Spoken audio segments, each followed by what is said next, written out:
Hello buddies, this is Chris Sniper. Nandito tayo ngayon sa Davao de Oro, sa Mawab. Unahan lang konti ng Tagum City.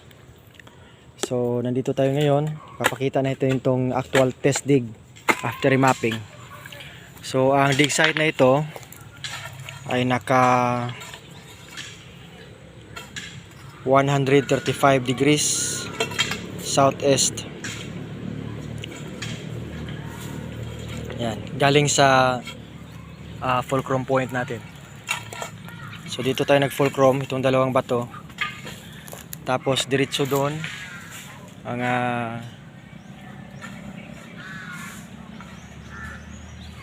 naka 315 yung isa. Yan. Yan ang main deposit. So yung hukay na yan nasa 15 feet na. Unahin natin ang another test dig dito.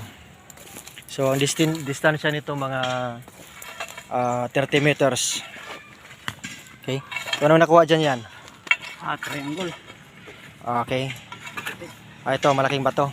Okay. So bato na puti sa center ng dig site. Okay. Sige yan.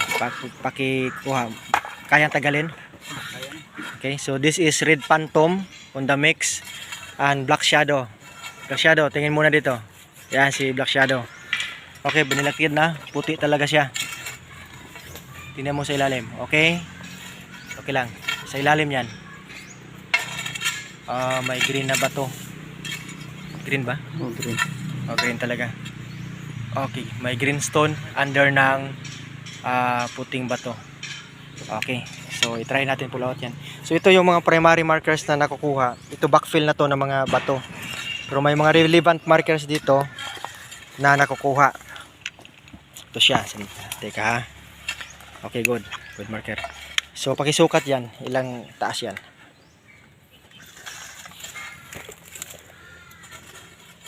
Uh, 19 inches dito sa kabila. Yan. 15. Sarado 15. Okay, 15 inches. Okay na. Good. So ito yung mga relevant markers. Mga maliit lang siya pero very relevant. Una nakukuha ito po. Ito yung bato na kinulayan ng pula sa itaas. Yan, red. Okay. Tapos dito sa kabila naman triangle position. Yan. So almost 1 foot pa lang nakuha ito. Tapos sunod-sunod na mga maliliit na markers. Mayroon tayong perfect diamond cut na maliit na bato. Yan. May mga half moon. Ito. Yan. Half moon. May bilog. Ayan. Tapos may bar sign. So ito perfect nya rectangle. Mga almost 4 inches. May triangle din. Yan. Tapos may pinakamaliit na diamond stone kasama.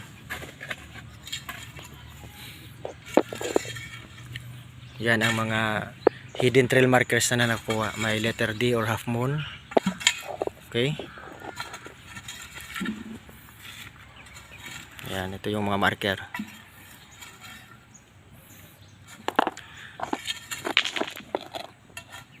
So ito yung nangyari sa test dig. Test dig pa lang ito. Medyo maliit pa lang hukay kasi test dig pa lang. So ang very relevant is ito yung malaking puti na bato na nakuha sa gitna. So ang size ng hukay is 2x3. 2x3 to no? 3x4. So okay na, na-confirm na. Pag final operation nito, lawakan na to, 4x4 or 5x5. So yan ang sowel, loose layer lang siya. Tapos ito yung mga bato. Okay, Bansai, red phantom. Bansai, black phantom. Ay no, black phantom Gavin Rosdell. Andito nagtest dig ang mga phantom group. Si black shadow yan. Okay, diretso tayo sa isang dig site. So yun na ang direksyon. ah 315 degrees, 135 bakasimot. Doon titira ang isa.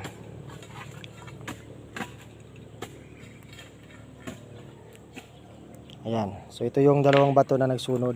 Actually triangular to. Meron pa dyan. Ayan. So diretso ito sa isang dig site.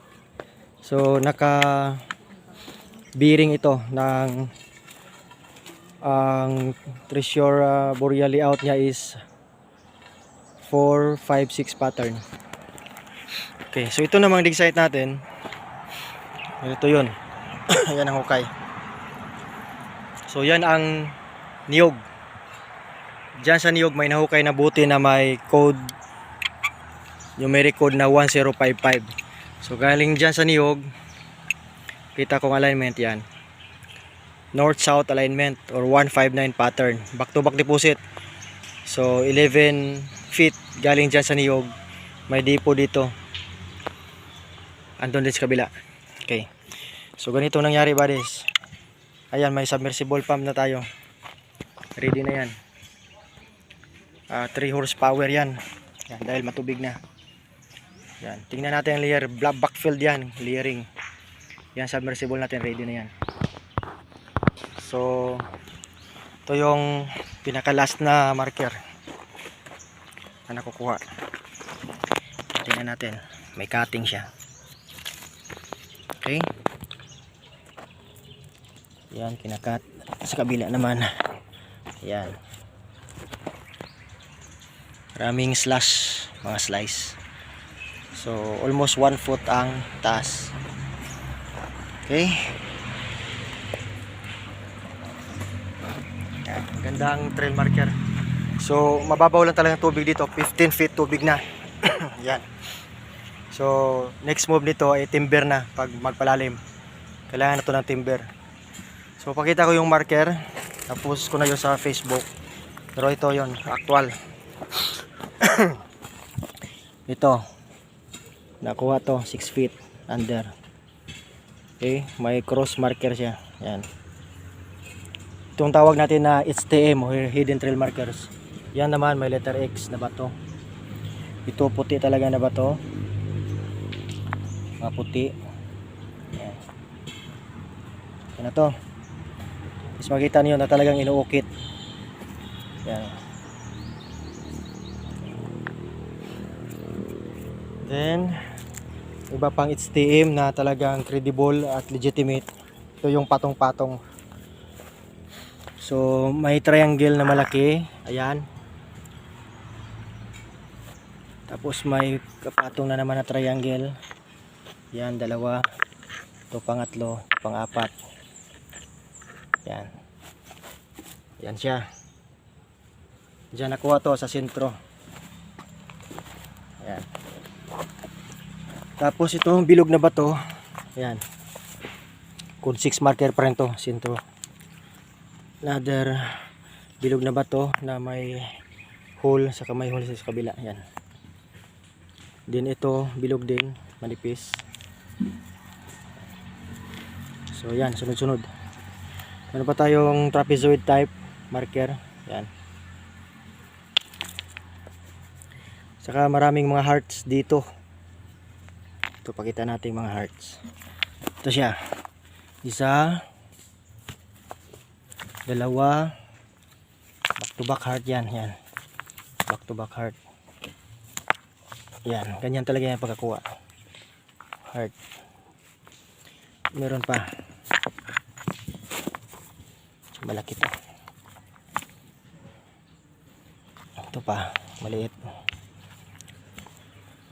Yan. Ayan. Ang dami.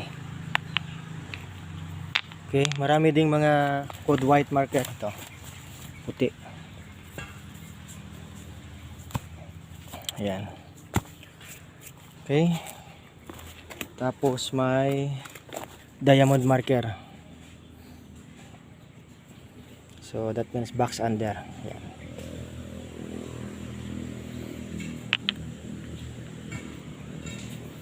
Dalawa to eh.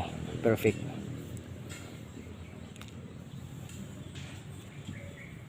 Okay. So dalawang diamonds na.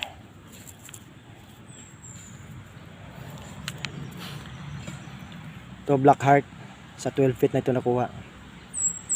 Talagang cutting yan. Ganyan.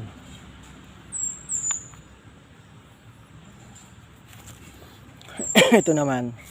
Bago na abot ang tubig. Ito yung marker.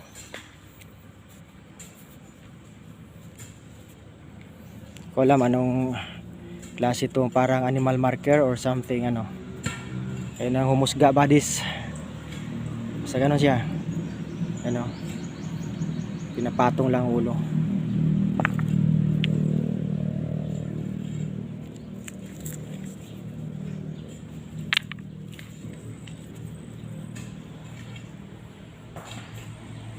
Yan siya. Parang turtle din eh. Okay.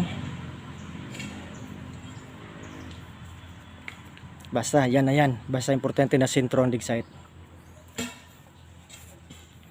Okay. So yan yung mga marker na nakuha sa galing sa puno ng lumang niyog na nakuna ng bote. Ang direksyon ng dig site natin is due north. Yan. North-south alignment. So dito tayo tumitira sa norte galing sa puno ng lumang niyog. So ito kaya matubig ang dig site. Norte kasi. Pero shallow deposit ang target.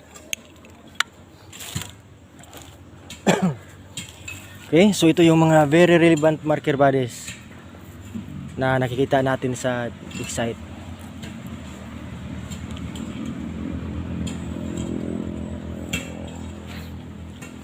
So tandaan, pag masentro yung dig site, maraming makikita ang code 6 marker. So code 6 markers or HTM na code 6 means direct under or center shaft. Okay. So pakita ko lang yung mga example ng mga code 6 marker, yung heart, yung bilog, yung triangle, yon. Dami namang heart ito. Yan. Nagkalat ang marker dito. Okay, hopefully may natutunan kayo buddies about HTM. Then proper dig site. So kasama din ito dyan. Okay.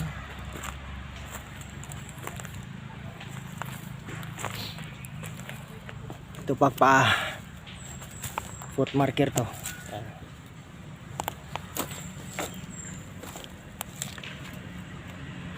Okay. Back to back foot marker badas yan. Paa talaga yan. Tsura. Yung maganda. Okay, balik rin natin. Ito yung tinatawag na foot marker. Sa ilalim ito nakuha. Tapos may pyramid pa.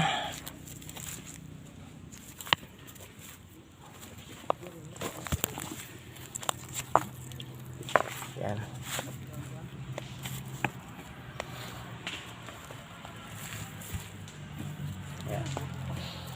Okay, so galing sa fulcrum point niya, may bato pa dito na naka-fix. Yan. So pag dito tayo mag-base, dito nakuha yung bote dito sa gilid ng old niyog. So dito tayo magbase, north alignment, code 1. Galing dito 6 feet dig site natin. Yan.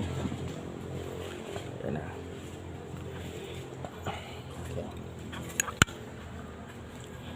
So ito galing pa dito sa ilalim. Yan. Ito maputi na ba ito? Dito may ukit.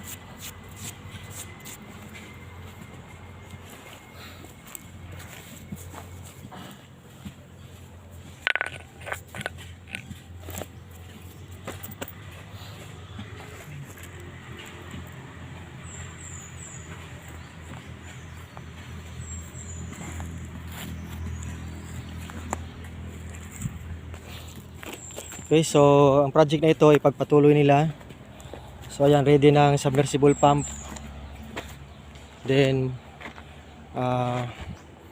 mag-prepare na for timbering. So ito yung dig site natin madis. Backfill talaga siya. 15 feet na yan, pailalim. So andyan na may submersible. Balik ko yan. 3 horsepower yan. Okay. So doon 30 meters, yan. Nagpa-testing din tayo para sa alignment sa isang small deposit. Okay, hopefully may natutunan tayo buddies. Ito yung trapal natin na itim. Kabila, may sikreto kami ginagawa dyan. Yan. So, ganyan lang ang mga treasure hunter, eat, sleep, and explore lang palagi. Then pag maka-hits, silent lang, sikreto lang para safety ang team. So hopefully maraming mga Pinoy treasure hunters na maka-hits. Ito yung area, plain area lang siya. Saka nakabakod. So safety ang pagkukay. Yan. Okay, may mga niyog dito. So ang history dito, almost 5 years ang mga Hapon nagkampo. So talagang prepared site ito, pinaghandaan. So di basta-basta ang treasure burial layout dito. Talagang preparado. So once again, this is Chris Sniper in Mawa, Davao de Oro Exploration. Bansay buddies, and thank you for watching.